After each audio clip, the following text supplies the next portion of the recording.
अदालत किसी को मुज़ाकरात पर मजबूर नहीं कर सकती, सिर्फ आइन पर अमल चाहती है। चीफ जस्टिस के मुल्क में यकसा इंतखाबात करवाने से मुतालिक केस में रिमार्क्स। कहा कोई टाइमलाइन नहीं देंगे, आज ही मुनासिब हुक्म जारी करेंगे। लगता है हुकूमत पास पास खेल रही है, संजीदा होती तो खुद इकदाम उठाती। वजाहत नहीं, सिर्फ हल चाहते हैं। हुकूमत के इसरार पर अदालत ने सियासी इत्तफाक राय के लिए मौका दिया था। तमाम जमातों की सियासी क़यादत अदालत में पेश हुई थी।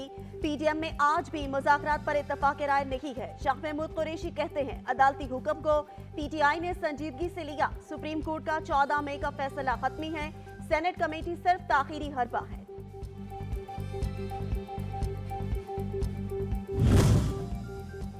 हुकूमत मुज़ाकरात में संजीदा नहीं, महज वक्त जाया कर रही है। इनके पास इलेक्शन के लिए उम्मीदवार ही मौजूद नहीं।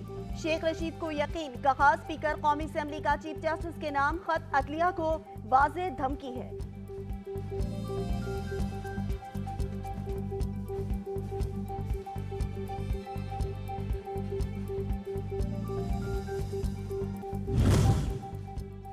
और मुल्क में इंतखाबात एक ही रोज में होने चाहिए, देखना होगा। पंजाब में पहले इलेक्शन के पीछे कोई साजिश तो नहीं। वजीर आला सिंध की मीडिया से गुफ्तगू, कहा मौजूदा सूरत हाल में इंतखाबी इंतजामात मुश्किल है। सिक्योरिटी फोर्सेस मरदमशुमारी और पोलियो मुहिम में मसरूफ हैं।